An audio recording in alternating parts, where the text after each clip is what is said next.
ජීවිතේ විවිධාකාරයි. ගොඩක් දුක්ඛම් කටළු ජීවිතයට එනවා. මගේ ජීවිතේ ඇත්තටම මල් මාවතක ගිය ගමනක් නෙමෙයි. හැබැයි මම එක දෙයක් හැමදාම විශ්වාස කරා මනුස්සකම. මම හැම වෙලේම මගේ ගමන ගියේ මනුස්සකම කියන ආයුධය නිතරම ළඟ තියාගෙන. ඒ නිසා මම හිතනවා මගේ ජීවිතේ මට වැරදුනේ නැහැ කියලා. පුළුවන් විදිහට මම උත්සාහ කරා මගේ ජීවිතේ ලස්සනට තියාගන්න.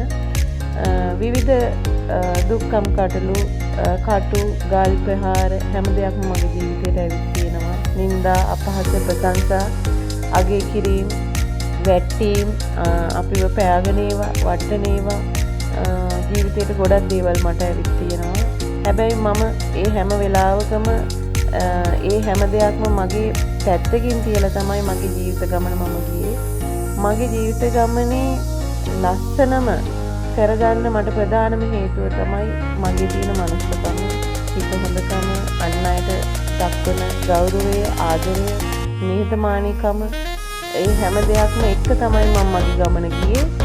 ඒ නිසා මම හිතනවා මගේ කුඩා කාලේ ඉඳන්ම මම පොඩි කාලෙත් මගේ ගමේ අවත කාට හරි කන්න බොන්න නැත්තම් ඒ ගෙවල් වල අය ළමයි වෙවන්නේ කුමාරි අක්කා ඉන්නවා. මට ගෙදරට කුමාරි කියන්නේ කුමාරි අක්කා ඉන්නව නම් පොල් බෑයක් ඉල්ලන් ඉන්න දෙහි ගෙඩියක් ඉල්ලන් කියලා. මොකද ඒ තරම් මගේ ගෙදරින් වුණත් වැඩිපුරම හිත හොඳකම තිබ්බේ. මගේ අන් අයට උදව් කරන කම තිබුණේ මගේ. ඒක මම අදටත් බය නැතුව මම කියනවා, ආසාවෙන් කියනවා. ඒ කවදාවත් අදටත් මම නියැලෙන වෘත්තියේදීවත් ගෙදරදීවත් සමාජයේදීවත් මගේ ඒ මනුස්සකම නැති වුනේ නැහැ. ඉතින් මම අද යම් ගමනක් යනවා නම් ඒ හැම දෙයකින්ම යන්නේ මගේ මිනිසත්කම ළඟ තියාගෙන. මම දන්නවා එතනින් මට කවදාවත් වරදින්නේ නැහැ.